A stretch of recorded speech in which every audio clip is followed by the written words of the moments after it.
Do you want a way to connect with your customers and keep them connected to what it is that you have to say so that they follow your every command and buy what it is that you have to offer? Hey, this is Justin Hitt with Ad Briefing's Copywriting Tips. I'm going to share with you an observation that helps you write better copy. It helps you write more engaging copy and more connecting copy, but it's something you have to be very careful with.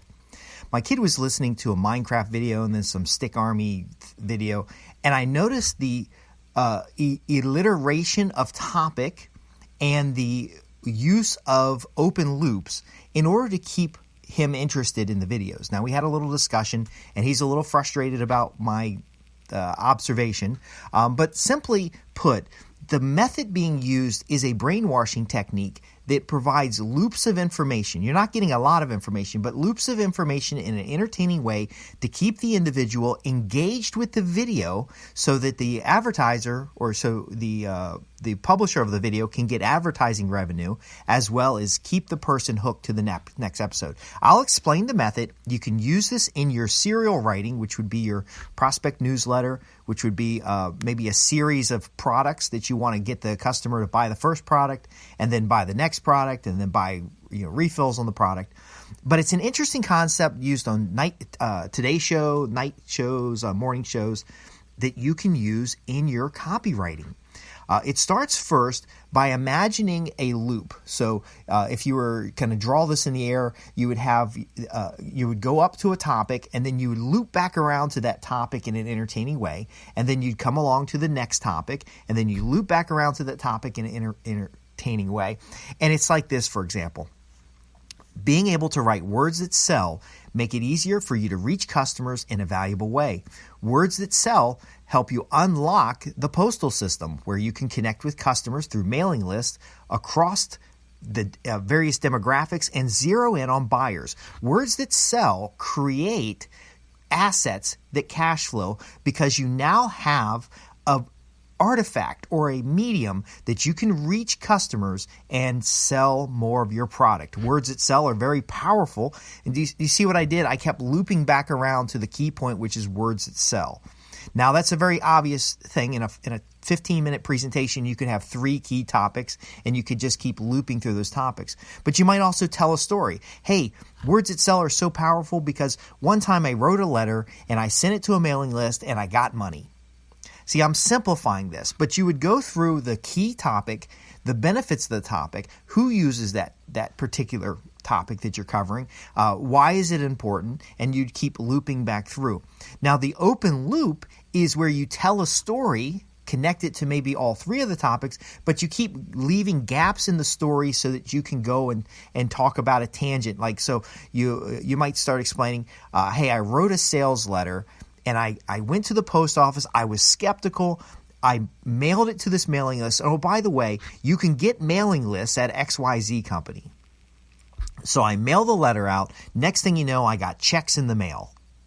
See, it's really you're connecting the reader to a story which is entertaining, which has some challenges in it. Dan Kennedy is wonderful at this. He'll actually tell a story about something that happened to him or something at the racetrack. And so these are interesting stories.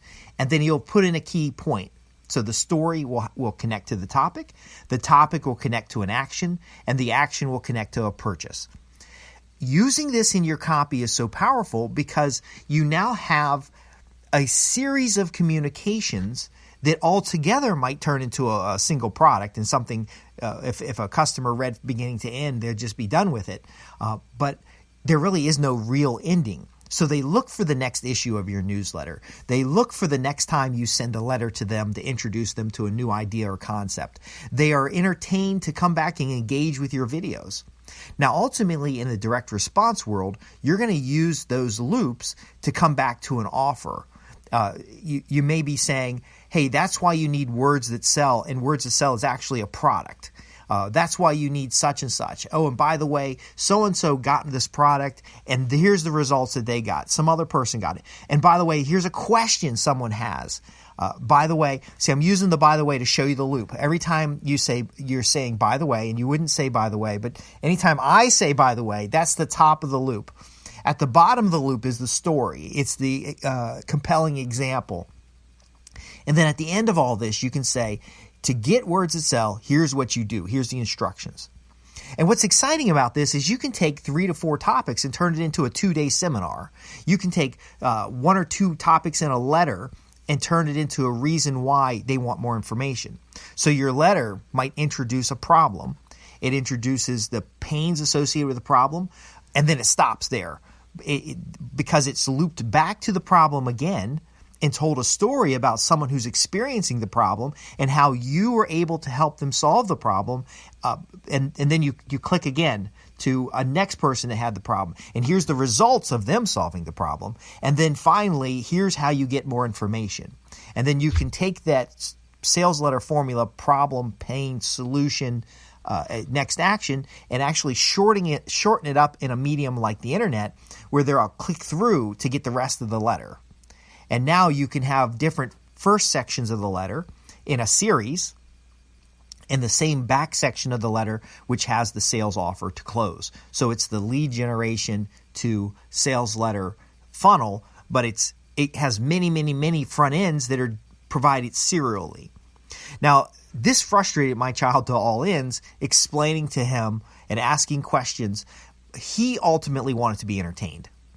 He wanted to be entertained because he had an interest in playing these video games in the future. The connect for your customer is they have an interest to solve problems. They pay attention because they're entertained. Now you need to bridge from entertainment to action. So this is why this is very powerful. And this actually is a brainwashing technique that's used in politics. For example, in politics, they're talking about universal basic income. So they'll talk about all the countries that are using universal basic income. They'll talk about all the benefits of universal basic income. They'll talk about everything except the fact that universal basic income is taking money from one set of people and giving it to another set of people, and it doesn't necessarily guarantee income inequality changes or anything like that. But again, that universal basic income becomes the keyword in the brain of the individual who simply just wants to be entertained. And this even makes the parody of universal basic income a valuable asset when it comes to fixing into someone's brain before you ask them to vote on that considered topic. And it really works amazing. But if you think about it, those circular patterns over time is like washing a boat. Is literally brainwashing the reader to follow certain tenets. So here's how you make this work. First off, you need to have a series of tenets. For the Ad Briefings Copywriting Tips newsletter, it's words that sell. People don't want to sell. They don't want to engage in other people. They simply want words to sell for them. They want leverage. They want the ability to reach a larger audience. So repeating that words that sell, that's the hook. It sets up the question in the listener's mind, how do I write words that sell? Now, none of the podcasts, none of the newsletters, none of the programs that I give you individually teach you how to write words that sell. For example, this podcast teaches you a system that you can use to brainwash your clients to stay with you, to stay engaged with your newsletters. Now, I could use a term other than brainwash. I could say build a relationship with clients, but I like use plain language and help you understand where these techniques come from. But ultimately, what we're doing is by circling back on those key tenets, and you don't need very many of them. Gary Halbert had clicks on a dial. Dan Kennedy had tenets that he would cover. Different speakers have different tenets, but you don't need more than 5 of them. You also need a specific audience, and you need to know the interest of that audience and what it is that they ultimately want to get to, because we're entertaining them on the way.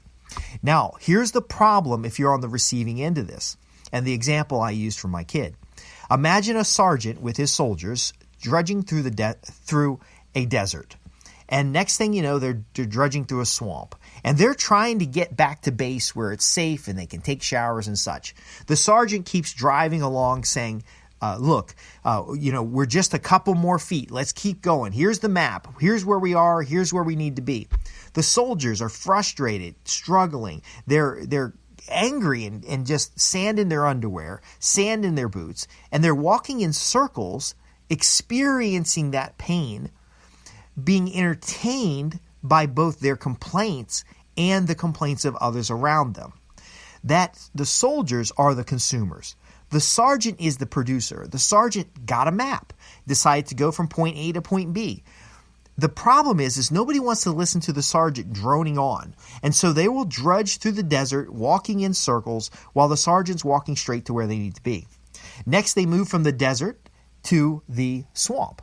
They've solved the problem of the desert, but now they're in the swamp with the same behavior that keeps them walking in circles. Now they got sand and water in their underwear. Now they got water in their boots and they're uncomfortable. The sergeant can clearly see that outcome. The sergeant can clearly see the paradise of the base with showers and a means of refreshing oneself.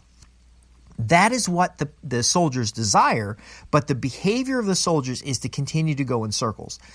Your customers are like these soldiers. They're walking in circles, experiencing the pains of the problems, trying to cover up the pain with entertainment, distractions, trying something, and then when it fails, they say, oh, I knew it would fail because this problem's so big. And in fact, the problem's very tiny. They start at someplace, they're currently someplace, and they want to be someplace else. You have to be the sergeant and get them from point A to point B in the shortest path possible. But you've got to do it in the context of what they're behaviorally desire. So as they walk in a circle covering the same problems over and over, your presentation to them has to provide certain hooks that are literally the next step. So your hooks are going to be topics that are within the tenets of what you teach or what your customer's product benefits are, but you still got to help them take one step in the right direction, and do it in such a way that's within the context of where they want to place their attention. Now, I know what I covered is pretty complex, and you may have questions. In fact, I got a lot of these materials in the context of the brainwashing side from a Russian propaganda manual that was translated by the CIA and is actually available on the CIA website. It is a method of reiteration that allows you to take a small number of topics and turn it into either a series of programs or a longer presentation where there's that key hook. And then at the end, the customer wants that hook. They want the words that sell. They want the persuasion at scale. They want the elements that you've described repeatedly, not because they know what the hell you're talking about. It's because you've shared it in an entertaining way. You've painted a nice glossy layer over the pains and frustrations they have, and now you've got to help them get out of that swamp, to get out of that desert, rather than continuing to circle around in it. That is a powerful means of creating outcomes from copywriting. If you're a marketing professional, if you're a business development consultant, if you're a copywriter, knowing how to produce these loops gets customers and prospects to raise their hand. Well, I'm telling you, if you don't clearly understand what I've described today, please raise your hand and ask your questions. You can visit us at www.adbriefings.co.uk. Of course, I'm Justin Hitt with Ad Briefings Copywriting Tips, and I'm here to help you transform words that sell into profitable business relationships. Now, you can use this reiteration technique in your newsletter, in your blog posts, in your YouTube materials, or your video copywriting, but ultimately you've got to use it rather than being used by it. So look at series fiction, look at soap operas, look at how they keep leaving those open loops, how they keep repeating the same core topics, and how they ultimately move to the next action is watching the next show. You want to use that in your own marketing. You want to use that in your own world. But again, be aware of it so that you're not used by it, because it actually creates patterns in your biological brain that connects you with problems.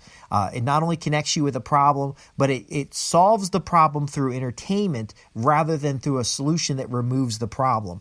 So we ultimately want to be the sergeant who sees the outcome desired, who takes the optimal path, rather than the soldier who is frustrated and keeps walking in a circle, only compounding the frustration because there's no real action driving forward. Again, if you have any questions about this or anything else we cover, visit us at www.adbriefings.co.uk. I'm Justin Hitt, here to help you use words to sell to transform business relationships into profits. Thanks for listening.